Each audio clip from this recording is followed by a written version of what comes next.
Hey guys, and welcome back to another color grading tutorial on the channel. We're going to be using Adobe Lightroom in this particular tutorial, and today we're going to be talking about how you can edit in a tropical kind of feel, a tropical kind of look to your photos. Now, we're also going to be talking about the Instagrammer you may have heard of called Jay Alvarrez. I will leave the link to the color grading tutorial that we made a few weeks ago down below, but after popular demand I have finally got around to making a Jay Alvarrez preset pack.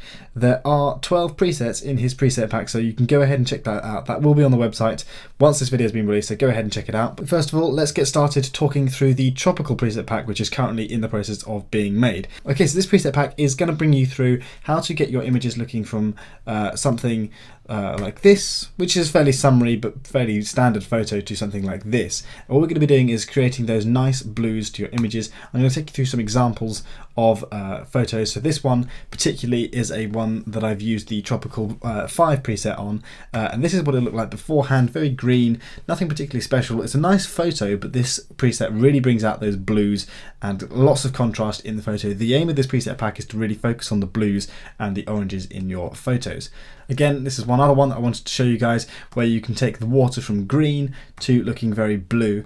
Obviously, if you want to go for a green look in your photos, then by all means stick with the colour already in the image. This is how you can do it, and I'm going to talk you through how we do that in today's tutorial. Okay, so we're going to be colour grading this photo today. Now, this is the kind of look we're going to be going for. I don't know if I'm going to be able to replicate it exactly, but this preset will be in the preset pack if you guys want to go ahead and download it. I will leave the link down below. Okay, so I'm just going to go ahead and reset this photo, and we are going to start from scratch. Okay, so here we go. First thing you're going to do is you are going to try and sort out the exposure of your image. And we're going to do that using the basics panel to start off with. I like to ignore the temperature and tint just to start off with, and come down and just brighten up the shadows and drop the highlights. So that's going to give us more detail in the sky and more detail in the shadows.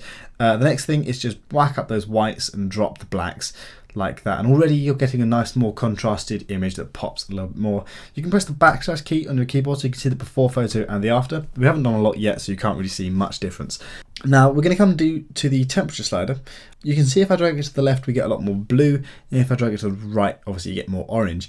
I'm going to just drop it very slightly to about -2. Okay, so the next thing you can do is come to the clarity slider. I'm going to just add a lot of clarity into this photo. I really like the way the clarity works on this photo. And for a lot of tropical photos, if you have things like water in the foreground, clarity is a very cool thing to add if you've got a nice depth of field. So you can see here, it really makes the image look very sharp. So we've just introduced about 30 clarity. We're going to leave the vibrance where it is, but we're going to drop the saturation to -21. -21 is a very exact number. You don't have to do -21 exactly, but that's what we're going to be doing today. Now, this is the tone curve.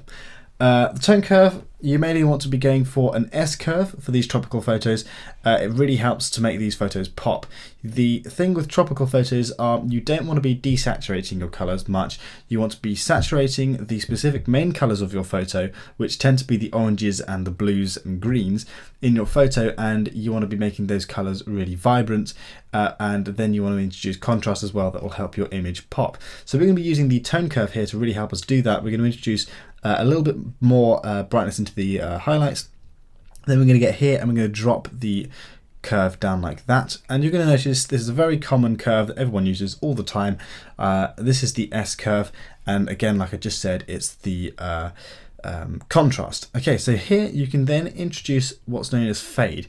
A lot of people like to introduce fade into their images, and it's very easy to go over the top with the fade. It's very easy to use fade all the time in all of your edits. You can see here it does create a cool look, but I'm thinking that's probably a little bit too over the top. So I'm going to drop that to about there. Okay, so the next thing you're going to do is come down to the HSL slider. Now in the HSL slider, we're going to work on the hues first. Then we're going to come down to saturation and then the luminance.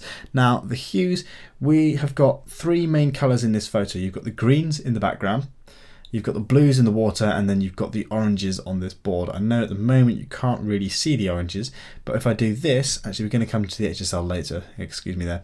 If you come down to the camera calibration, we're going to get the red primary, and we're going to drag it all the way to the right. Then we're going to get the blue primary and drag it all the way to the left, and immediately you have more oranges in your photo. You can see what I'm talking about with the oranges on this board.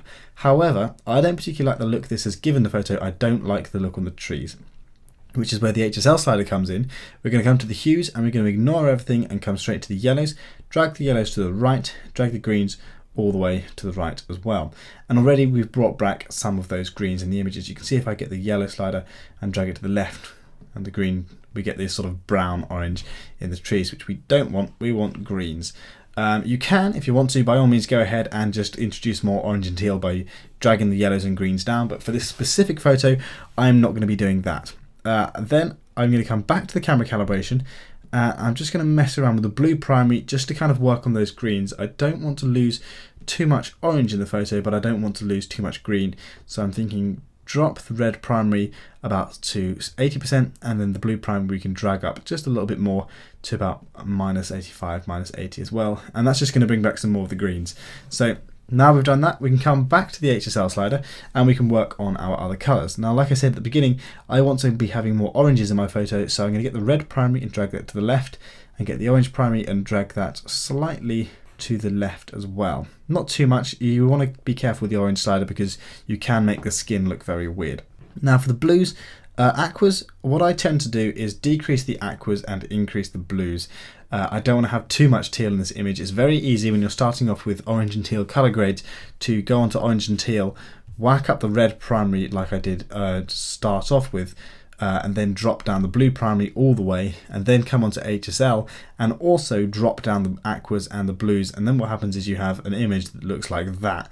And if you ask me, that is really not what we're going for in these color grades. That really does not look nice at all. So we're going to counteract all that green in the image by introducing a little bit more magenta into those blues by dragging up the blue slider there. Now we can probably leave the purples and magentas alone. We don't really want to be messing around with those too much. Then we're going to come to the saturation. Saturation, I'm going to be working on the greens. I'm going to come to the yellows, I'm going to drop the yellow, and I'm going to drop the green ever so slightly. I like the colour that we've got, but I don't like it being that vibrant. So I've dropped it down, and now we can really focus on the foreground. We've got the nice colour in the background, but we want to make sure the foreground is the colour that pops. And to do that, we're going to get the saturation of the orange, drag up the orange and drag up the red.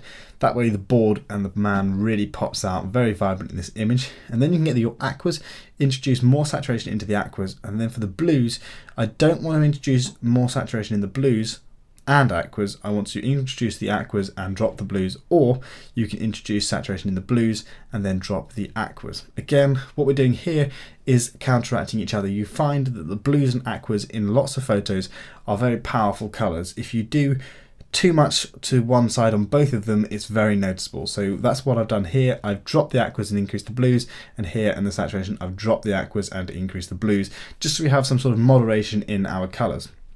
Now you can see when I introduce the red and orange saturation, we get a little bit more of a sunset vibe in the highlights up here. So come to luminance, and we're going to drop the red luminance, we're going to drop the orange luminance, not too much, just enough so you can see it more.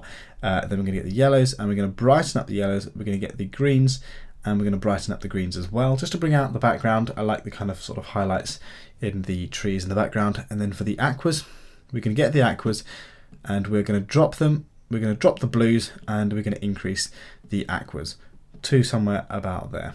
So that's it basically for the HSL slider. You'll notice on each of them I've left the purples and magentas alone for each, just because there are really none of those in this image. And you'll find a lot of the time you don't really mess around with the purples and magentas.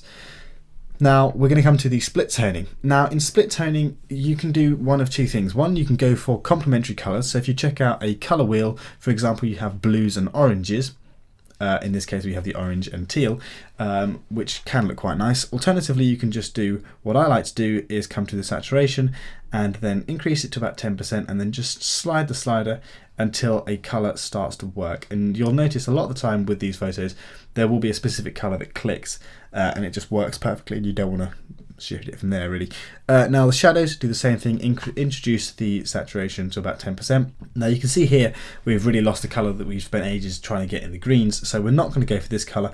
We're going to slide it up until we get somewhere probably around here is what I'm thinking, but I'm going to slide all the way just to see. Yep, so we're probably going to stick around here. That's too bright, I don't like that too much, so I'm going to drop back the saturation to about 7%. So if I turn off the split toning, you can see the before and the after. It's a very subtle change, but it does make a lot of difference. And then the camera calibration we can turn off, And that is it. That is basically how we can edit tropical photos from that, which is a cool photo. It's a very flat photo. You can tell it's taken in RAW. It hasn't got much contrast to something like this, which is very bright, very punchy, and really to the point that this is a tropical summery vibed photo. Now you can add extra things. You can come to the gradient slider, you can just drag that down, you can then reset that by double clicking effect and then just drop off the highlights just so you get more vibe in the sky, and you can kind of make that more orange if you want to. I mean, I've gone very overboard there, I haven't really planned this out to be honest, but then you can sort of mess around there, make the photo slightly more sunset like if that's what you want to go for.